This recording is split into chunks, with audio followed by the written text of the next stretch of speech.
Hello and welcome back to RamsTalkPodcast. And we're here today after what can only be described as quite an annoying game against Norwich City, a 3-2 defeat. There are a couple of questionable decisions that I'm sure we'll mention. I don't think we'll get through it without talking about it. But joining me today to talk about a game where I don't think Derby disgraced themselves too badly. I think we played pretty well, but we were unlucky to end up on the losing side. We've got Jacob Hackett. How are you, Jacob? I'm good. I'm not as good as I could have been after what we saw yesterday, but I'm as good as I can be. Good stuff. And we've also got Mr. Vic Singh. How are you, Vic? I'm all good, mate. Yeah, good, decent performance on another day with certain dubious decisions. It could go a different way, but yeah, we've got over it now, and we're ready to digest the whole 90 minutes. Yeah, we certainly are, and we want to get it out of the way as soon as possible, can't we? Those refereeing decisions, or should I say, assistant refereeing decisions. I mean, Derby conceded 2 goals where the ball went out of play. One was for the actual assist itself, and the other one was about 25 seconds before the goal actually went in. But it was only moments before Derby gave the ball away, ironically, or the ball was given away, and they ended up through on goal. So. Yeah, Jacob, it's disappointing, isn't it? And it's the worst feeling in the world when you come away from games talking about the officials, because we all watch football for the football. I'm sure people will be sick of these conversations by now. I'm sick of these conversations by now, but it was just horrible, wasn't it? I think the whole ground knew that first goal was out of play. And it changes the game, doesn't it? If the lino gives the correct call, all of a sudden it's a different game. That's the thing, it completely changes the way the game played out, and it changed the result. And there's nothing you can really do, especially as a supporter. I mean, there's nothing the players could have done differently. It's a goal that shouldn't have stood, and right on the brink of half time, changed the course of the game. And when you're walking out the ground at the end, it's hard to make sense of it. You're sort of happy enough, or I was happy enough anyway, with the fight the team showed and the performance in general, which we'll get onto. But I thought we were okay, knowing that it wasn't really a fair scoreline based off some pretty concrete evidence of some very poor decisions. It's hard to take the positives from it. Not hard to take the positives from it. That's wrong, because the team performance, there are definitely positives to take from, but it's hard to leave the ground feeling happy, knowing what could have been. Yeah, it's frustrating, isn't it? And Vic, it was quite funny because I've seen so much Norwich on my timeline over the last couple of days, last day, and it seems to have meant a lot to them. But they're talking about the hat trick, and it must be weird as a player when you've scored a hat trick, and yet that 2 of those goals shouldn't have counted. It's a bit strange, but it's annoying, isn't it? That, like Jacob said, we've come away from the game, and whilst usually we'd probably be maybe disappointed that we'd lost the game, but the fact that it's the injustice of it that kind of hurts the most. Yeah, I mean, with these sorts of things, if it happens once in a game, you sort of just take it on the chin and you accept the fact that, yeah, mistakes happen. When it happens twice, it's unforgivable, especially when it's the same liner that was involved as well. That's the annoying thing. And I'll be honest, I don't think the referee had control of the game throughout. I think there was a lot of things he sort of let slide. Obviously, we've got the 2 dubious goal decisions. I've seen Norwich fans talk about how Corey Blackett-Taylor's goal, potential offside with James Collins involved, but it's just one of those things. It is frustrating that rather than talking about how decent the performance was, we're sat here talking about refereeing decisions, which is a shame. But these things do happen, and I've seen calls for VAR. I don't think it'll make any difference in the championship. We'll probably have to be asking to scrap it 6 months down the line. So it is what it is. Unfortunately, sometimes you don't get the rub of the green.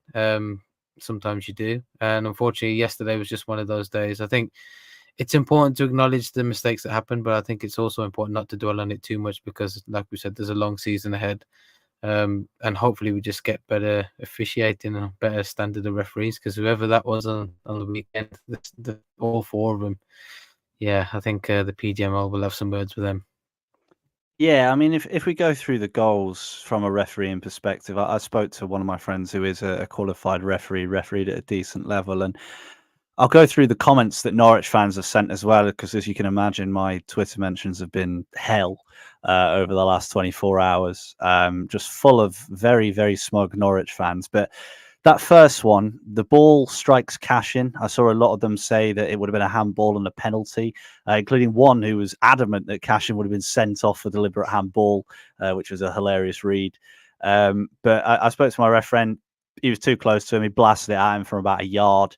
And we saw a near identical one today in the Spurs-Man United game, where the ball struck a Spurs defender's arm from about a yard away, and it wasn't given. So the most likely outcome for that would be a corner. Obviously, the third goal for them, the ball was clearly out of play, as you could see, which was very annoying.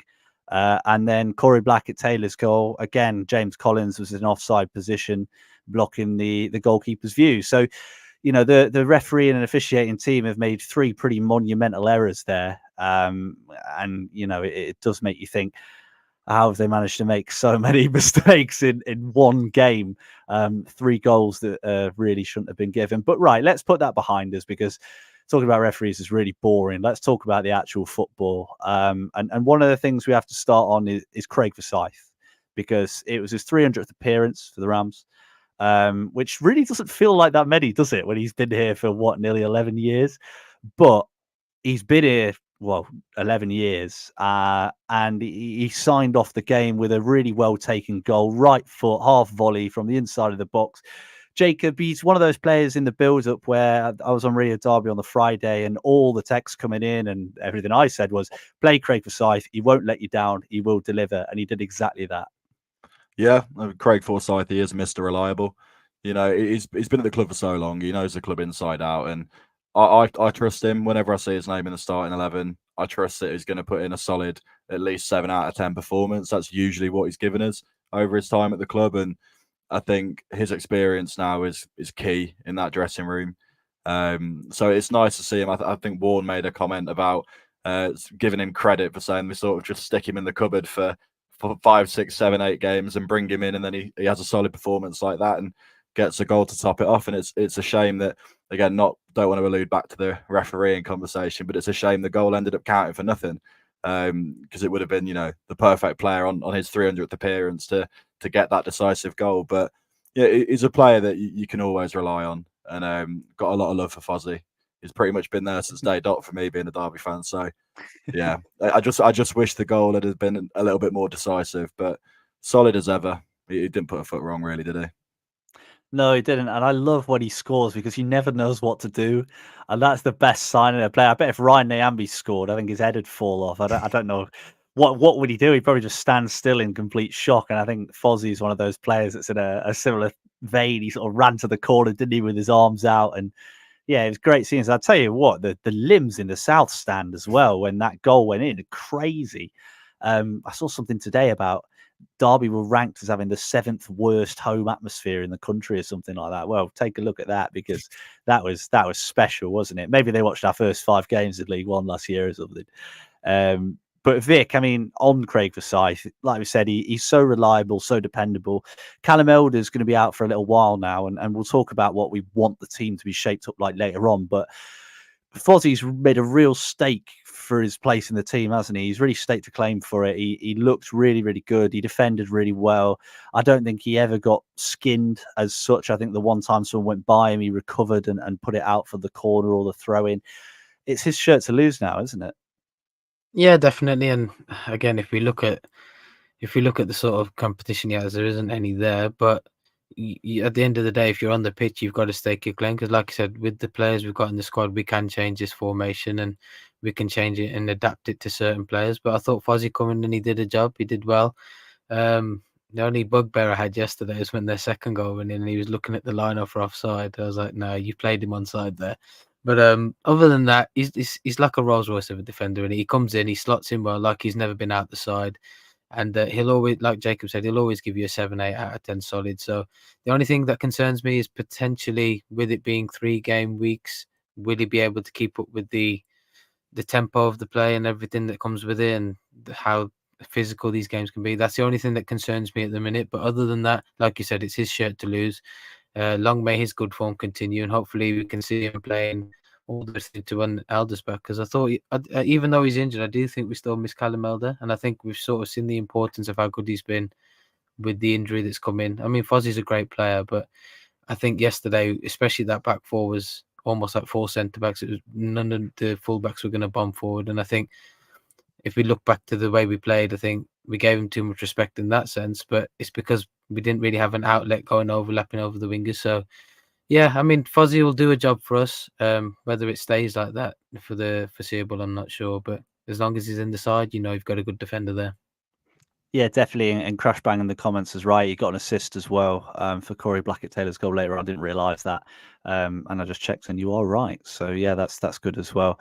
And yeah, we got a comment from APUK DCFC saying really impressed with Erin Cashin, his blocks and tackles and striking the crossbar. And Jacob, I thought Erin Cashin was really back to his best yesterday. I think he was a little bit wobbly against Sheffield United, but he put in a brilliant performance. That interception at the far post when the ball flashed across goal and he just managed to put it out for a corner was incredible. And my God, if that shot had gone in, I think it would have taken the roof off at Pride Park. He almost took the roof off himself. What a strike. Yeah, that was a vintage Erin Cashin. That's a centre back we all know and love. Vintage. He's like 23. But you know what I mean. Peak prime Erin Cashin.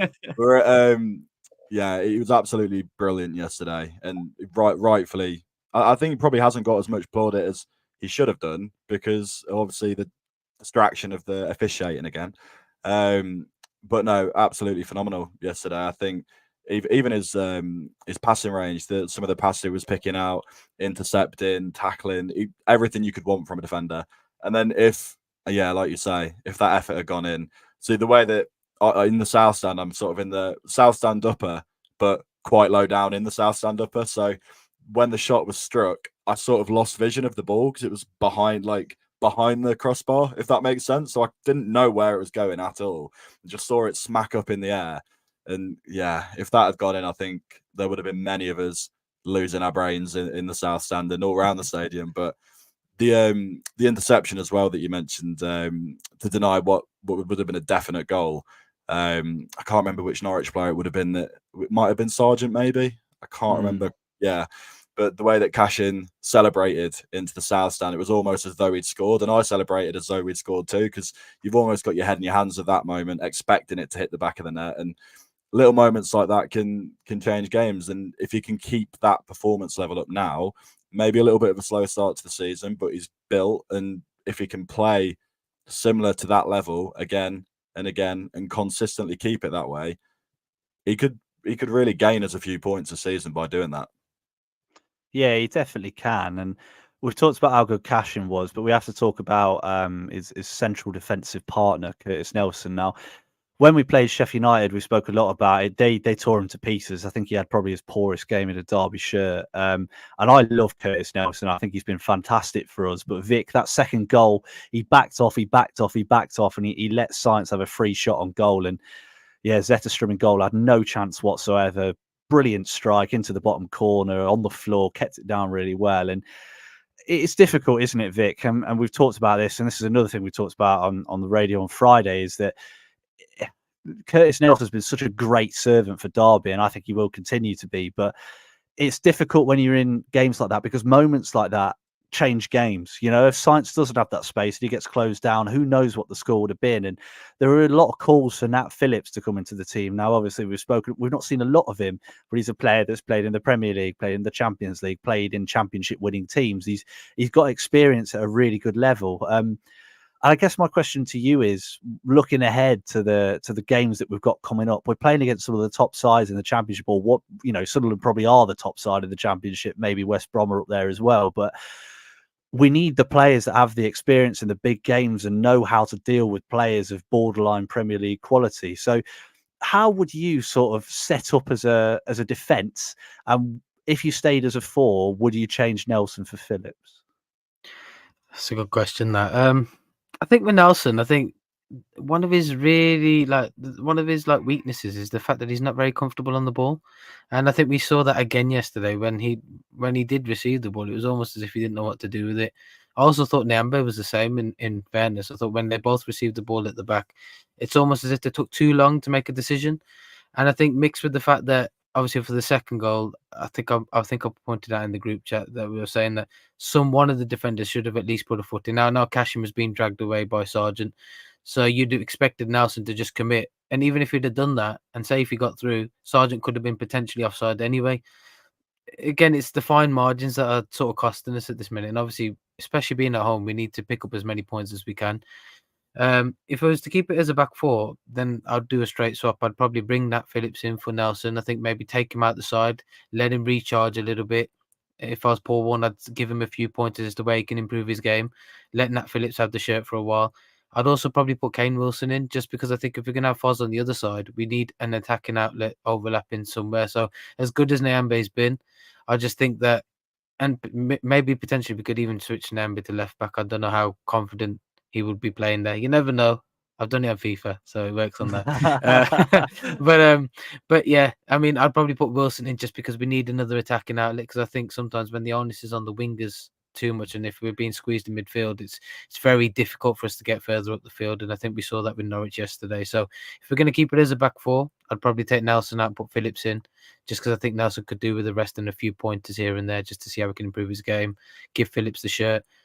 If I'm being honest, I wouldn't be surprised if we see a back three coming soon. I just think all three centre backs will probably play, which will then allow Wilson to play as that right wing back, and Foz can potentially play as that left wing back. And again, it's interchangeable because Foz can play part of the back three as well. So I think that's what we're going to see going forward. Yeah, and that sort of brings us on to what I think was probably one of Derby's biggest problems yesterday, Jacob. And we mentioned that back four, but I think it was primarily Derby's right-hand side that had a lot of problems in trying to carry the ball forwards. I mean, Ryan Nyambe, a stat came out the other day that he, was about 8 games off going the longest without a goal in the league's history. And he showed exactly why at times yesterday. He seems lost going forwards. It's not his game. He's a brilliant defender, so good at winning the ball back, so good one-on-one. But when it comes to going forwards, he's not great on the ball. And I think probably similar goes to Caden Jackson on the right as well, who isn't a technical footballer. He's got a lot of pace. He'll get in behind. But when it comes to carrying the ball and having the ball in tight spaces and putting balls in, against defenders, I don't think that's his game. And we suffered a lot, especially in that first half down the right, where we get in a lot of space and one of those two would do something weird and give the ball away. It's definitely one to think about, isn't it, with Paul Warne, because he currently plays Nathaniel Mendes-Lang out on the left, who obviously plays his best football out on the right. He's got 2 assists this season, both coming from the times when he was on the right-hand side. And he's got the likes of Corey Blackett-Taylor coming back in, Marcus Harness, who primarily play on the left. So it seems a bit of a conundrum for Derby, and I don't know whether Sunderland away is the time to start trying it. But looking ahead, I guess, to the game on Saturday against QPR, when Derby are at home, do you think we just need to take a couple more risks? I definitely think that taking a risk could pay off. Well, I think it could. I think alluding back to the right hand side, I think it was very sort of uncharacteristic of Ryan Nyambe, to be honest. The start of the game, he didn't look his usual self, but he is a very solid defender, and that sort of his thing is being solid at the back. And I think if we have him on the right hand side and we have Forsyth on the left hand side, we don't really have enough threat from either fullback going forward. So I agree that if we have Nyambe, we do need an elder on the other side who can kind of go forward a little bit further. Or even if you were to play Nyambe on the right and Kane Wilson on the left, he has played on the left before. He has played I'm pretty sure he has played at left back for us before. It wasn't a great viewing, but he has done it. Either way, I've got faith in him. But no, I'm sure that there's something we could work out to have a little bit more attacking threat, whether that maybe is going to the 3 at the back, bringing in Phillips, having the wing backs. Osborne hasn't played there for us yet, I don't think, but it is a position that he can play, that we've seen him play before. So I think maybe don't change things too much for Sunderland away, because they're coming off the back of a defeat as well. So it could be quite a tense game, and how football goes. I mean, we've just lost that game at home out of nothing, and some of us think we've played well, and some of us think we were no good, and the officiating, everything got confused, and we've ended up losing. We could go to Sunderland on Tuesday, have an absolute stinker, but nick it 1-0.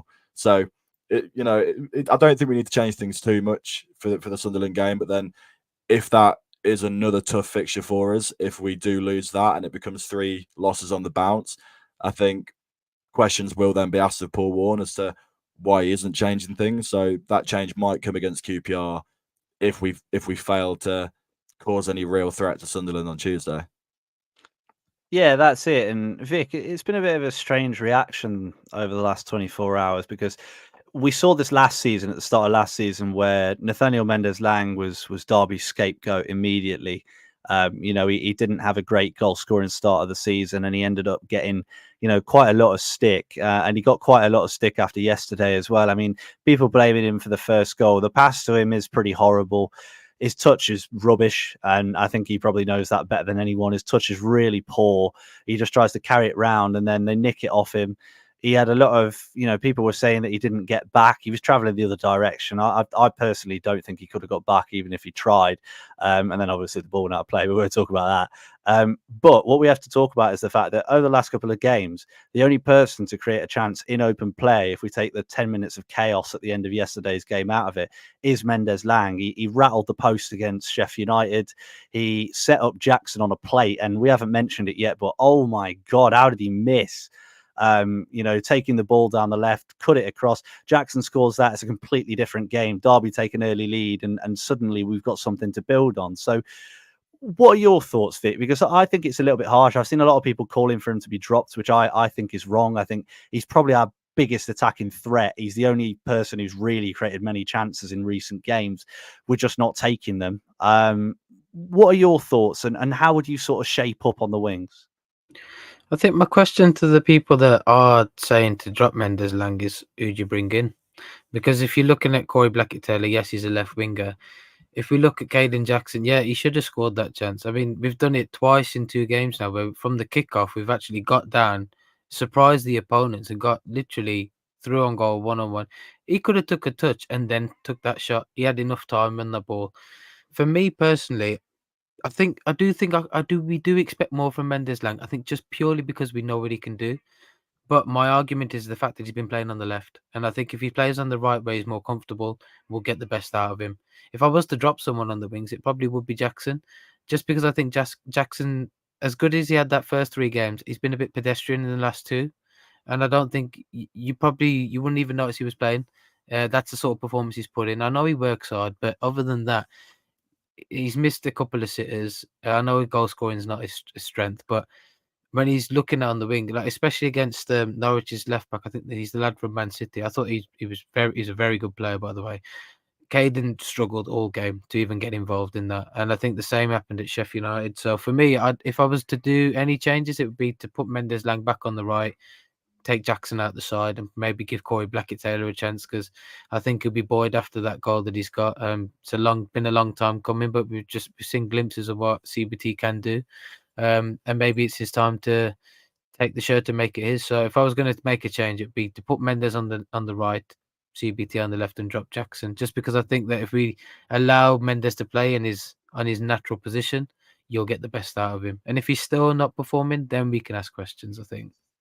Yeah, completely agree. Right.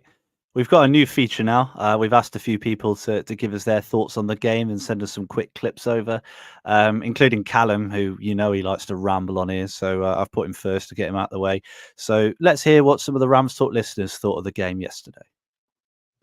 Hey guys, Callum here. Sorry I can't be on the pod with you tonight, but work calls, and I don't really envy you guys dissecting this one. Very frustrating. You'll do well to keep it PG with the officials tonight, but all the best in reviewing it. I think that we just came up short. Another day we would have got a point or even more, and we'll see how it all plays out on Tuesday. I think a change in formations may be needed, especially on the road. Let's see if we get that first point on the board, and maybe we'll see 3 at the back. After driving home and having a chance to calm down, after the obvious refereeing and linesman decisions, I've seen more than enough today to suggest that we'll stay in the division regardless, but that one does sting. Yeah, really gutted. We couldn't at least get a point from that game, especially at the end, when we had a lot of fight going. Still some defensive issues to sort out, clearly, and the linesman and referee need sacking immediately. Poor EFL officiating strikes again. But aside from that, I'm quite impressed with today's performance. I feel like for 90 minutes we matched a side that are always sort of in and around that top 6 area of this division.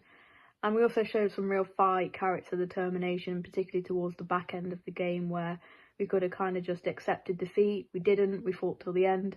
That's the derby that we all know and love. So disappointing to be let down by the officials, but we've got a lot of positives to take into Tuesday night. Really difficult game, difficult task of going up to the Stadium of Light, trying to get something out of that game. But with the character and passion that we showed today, there's no reason why we can't take a point, maybe even 3. So thank you to everyone for sending theirs in. If you do want to get involved after the games, so after QPR next week, please email it to RamsTalkPodcast@gmail.com. The link to that is down in our description as well, if you can't remember what I've said. So it'd be interesting to hear some of your takes, and we'll definitely feature them next week. But Jacob, one of the things that was brought up a few times was passion in that. And the last 10 minutes yesterday, we really felt the passion of the team and the passion of the fans, because when Corey Blackett-Taylor found the back of the net, the chaos of the next 10 minutes following that. I mean, we had Zetterstrom holding the ball up on the edge of the opposition penalty area, beating players. Here's a funny stat. Zetterstrom completed as many dribbles as Jackson yesterday with 2, which I thought was quite funny, and it was a good read this morning. I mean, it was just all over the place, wasn't it? And the fans were just willing the ball into the back of the net, and it was so unlucky that we didn't. Yeah, it was just one of those days, wasn't it? I think we probably could have played for another 10 minutes and we wouldn't have managed to find a way to put it in the back of the net. But it's frustrating, but equally, like you say, with the passion shown from the team, the willingness, the commitment. You know, Paul Warren said after the game that the team had run themselves ragged, like absolutely shattered. When that, running themselves into the ground almost, I think is the exact phrase he said. And you can see that. I think beforehand, Warren said that he wanted to make sure that any time Derby supporters saw his Derby team play, they could at least say, well, they've given 100% there. I remember him saying that in the early days of being here. And I think we've got to a point now where you kind of can safely say that. Now, especially that we're coming up against opposition, which is a lot tougher, that aren't treating us as, like, one of the biggest games of the season to come and play against Derby. It's just another game for them. Like, it's obviously going to be tougher for us. The level that we're playing at is tougher, and the passion, maybe the willingness is naturally upped because of that, because of the situation. We are a newly promoted team. We're not the Derby of old. We want to come up and stay up kind of thing. So I expect to see that, but I love seeing it, and I expect to see it, week in, week out, because I think the fans are passionate enough, and if the players can respond well to that and show us that they care as well, then it's going to be a really, really happy and healthy relationship between the supporters and the players this season, because at the end of the day, we all want the same thing at the end of the year, don't we? We do. And can you imagine if Zetterstrom had turned and belted that ball into the top corner? I think that would have been probably the best moment in the history of Pride Park if that had happened. Forget promotion. I think that'd be very special. But Vic, that chaos at the end only came from Derby's substitutes. Now, we could talk about the fact that Derby should probably have made their subs earlier. I think that was pretty obvious to everyone. I think it was quite reactionary from Warren, if I'm honest. He's usually pretty good with his subs, but we knew that sub was screaming out, we needed to make changes in midfield, we needed to make changes out wide, and it was disappointing that he waited until it was 2-1 to them to actually make those changes. But when he did make the changes, they all made a difference. I thought Marcus Harness looked really good when he came on. I thought Tawanda Chirewa looked good as well. In fact, I was really impressed with him. He's such a bizarrely built footballer. He's like 6'3", 6'4", but he's got a great first touch for a big lad.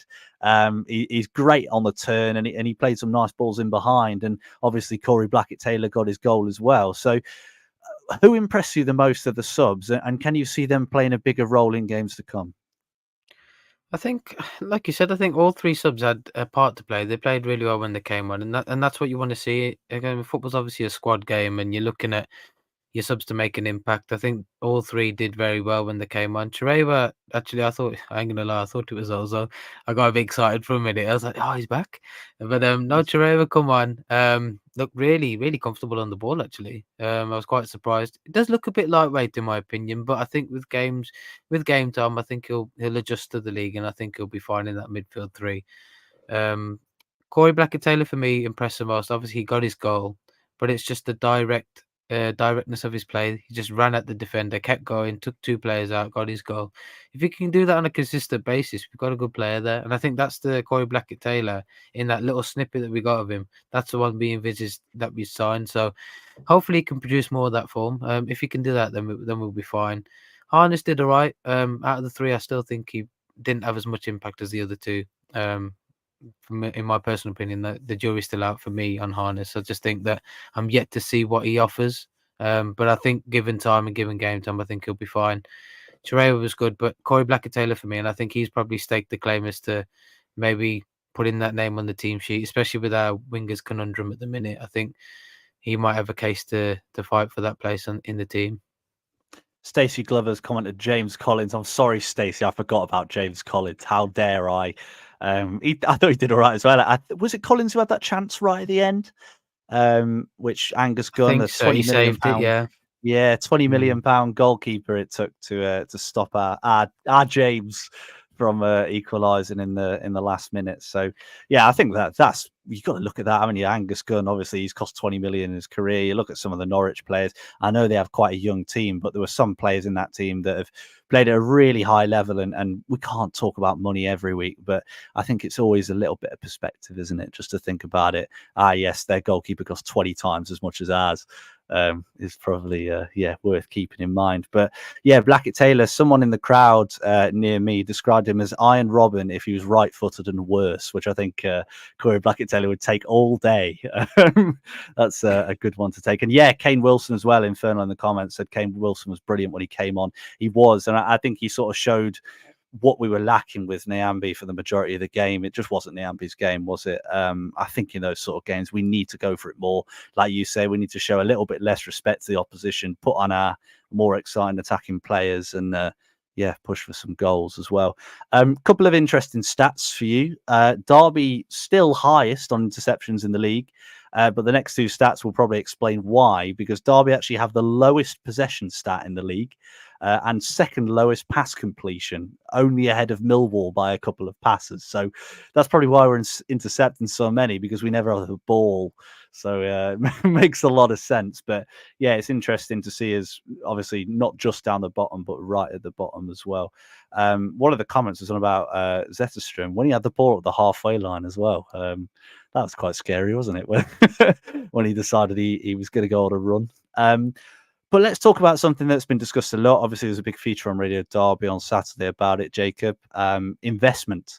Now, there's a couple of names that have been bandied about. There's one very prominent name who's an American investor that's been mentioned as well.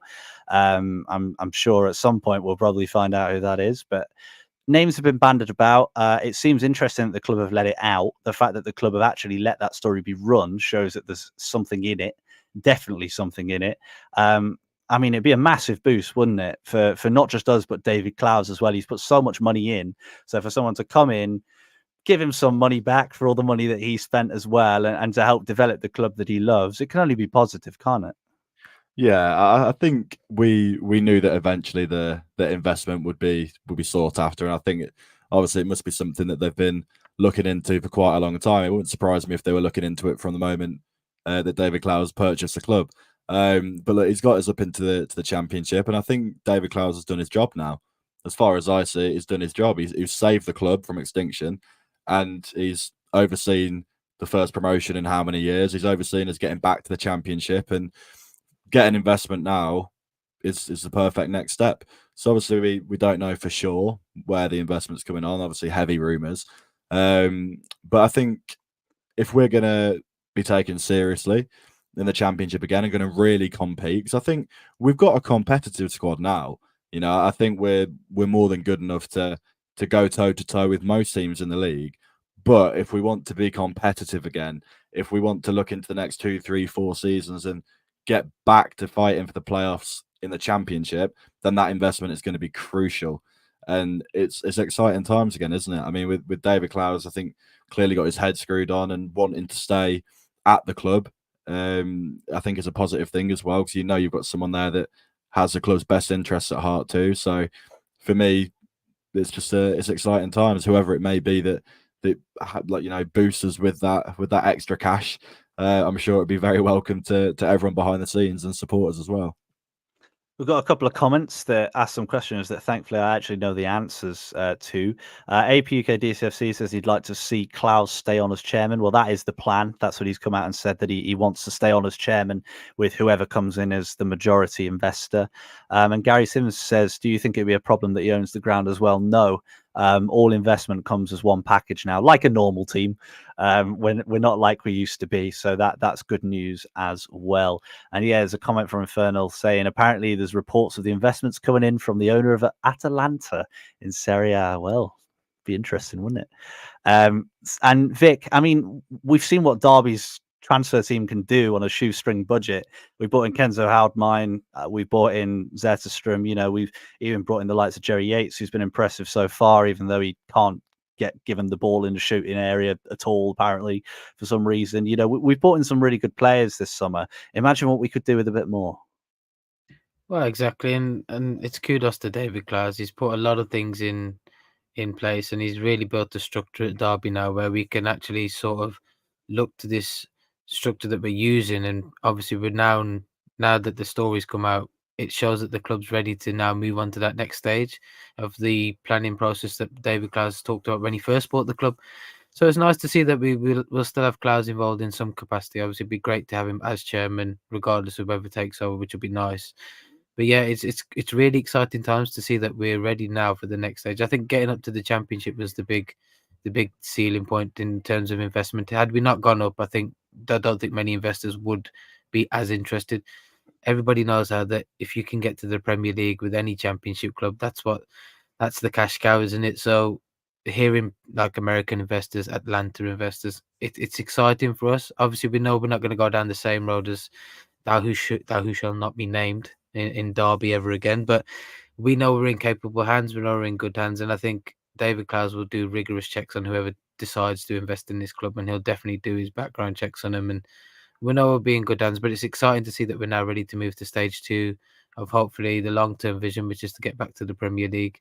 So yeah, let's take every day as it comes, and when the investment does arrive, hopefully be exciting times. And like you said, we've done great business with the shoestring budget we're on now. Imagine when we've got a few million to spend on some real quality players that we can bring in this league that will probably propel us up the table. And never know, we could be challenging for promotion in a few years, depending on how long this investment does take to come in.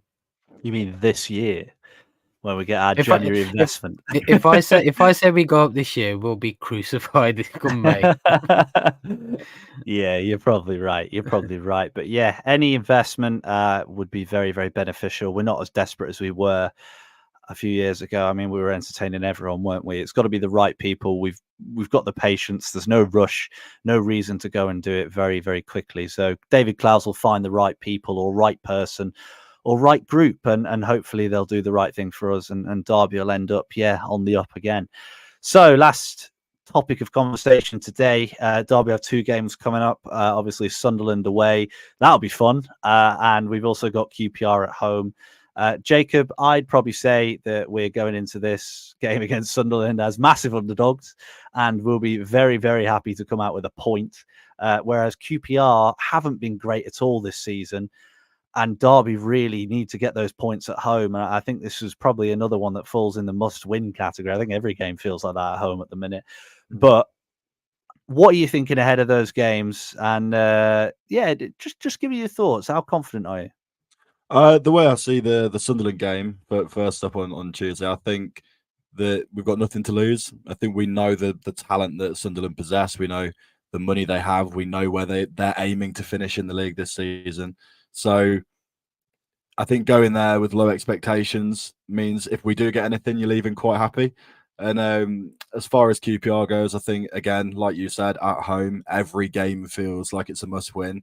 I think every game does feel quite winnable at home as well. I think the atmosphere that's created there and just the feeling around the players being back in the Championship, it's been brilliant, hasn't it? Every game this season, the atmosphere has been fantastic. So I think that really can drag the team over the line. And I think the QPR game, I think you should feel more confident of getting a result there, but then football works in weird ways. So I think we'll probably end up beating Sunderland and then losing at home to QPR.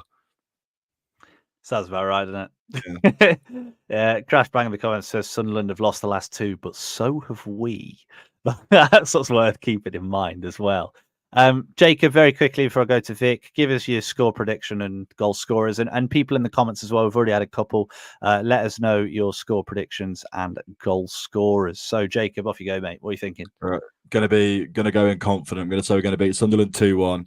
Aaron Cashin finally seeing one of his headers hit the back of the net, and Caden Jackson proving some people wrong after a bit of a drop off. QPR will go 2-0. Jerry Yates brace. Happy days, 6 points. Wow, what a week it's going to be. Vic, what do you reckon, mate? Normally, I'm the one that's over optimistic, but yeah, I think for Sunderland, it's got Derby County performance written all over it, and I just feel like we probably will get something out of that game. And but the one thing about worn sides is the bounce back ability, and I think we'll probably see it in this game.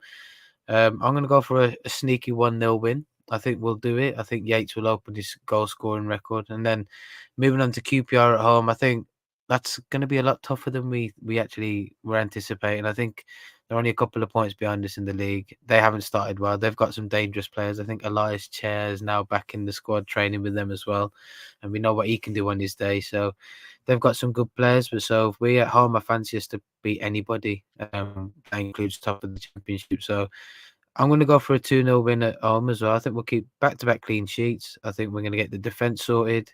And I think our goal scorers for the QPR game, I'll go with Yates again. I think once he gets one, he'll open the floodgates. And we'll go for a Collins off the bench winner as well. He's due a goal and get that hype train back up and running again.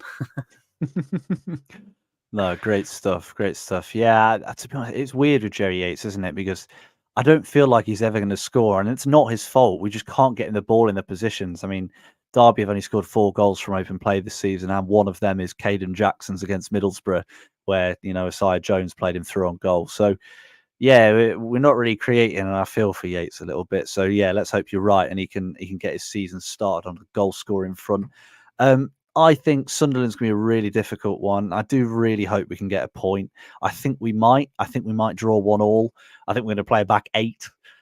Personally, we're probably not going to leave our half whatsoever. That possession stat's going to drop even further, but I do think we've got what it takes to get a result, and I really hope we do. And then QPR, I'm going to say 2-1 Derby, the old reliable, old classic score prediction.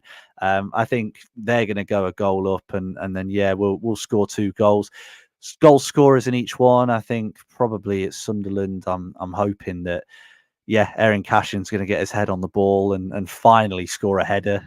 He heads it about 2 miles an hour towards the keeper most of the time, so he'll actually get a good contact on this one. And then, QPR, I think Mendes Lang's going to get his first of the season and hopefully make people smile a bit more. And then Ibu Adams is going to score a thunderbolt from about 20 yards as well, which would be great.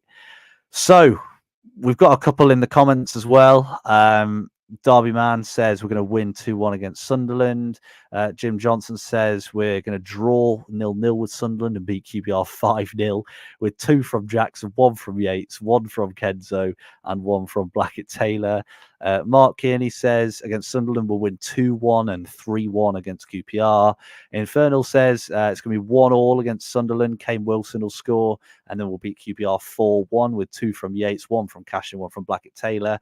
That is, I think, it. So thank you so much for listening. Please, if you do want to get involved next week and get yourselves on the pod, then please do send your videos over. If you're listening on audio, they're videos, so just send a 20-second take of the game over to us at RamsTalkPodcast@gmail.com, and we'll get you featured on the show. Don't swear or we'll get sad, this. If you did enjoy it, please do leave a like, please do subscribe, please do give us a rating on Spotify and Apple Pods. We really appreciate your support. I think it's shown a lot that even when we're losing, even when we're not playing well, you guys still turn up and talk with us, which is really lovely and what we really want to see. We've got our fundraiser as well, running, how far are we going? 3,700 kilometers for Derby Food for Thought, which giving kids in poverty food, which is lovely. It's just the best sort of cause that we like to support. So, I ran out of drink about 20 minutes ago, and now I'm really struggling. So thank you so much for listening. It is goodbye from me. That's goodbye from me. Let's hope we get some better refs on Tuesday. Goodbye from me. Hopefully, we're back with at least 3 more points next week. We'll see you soon.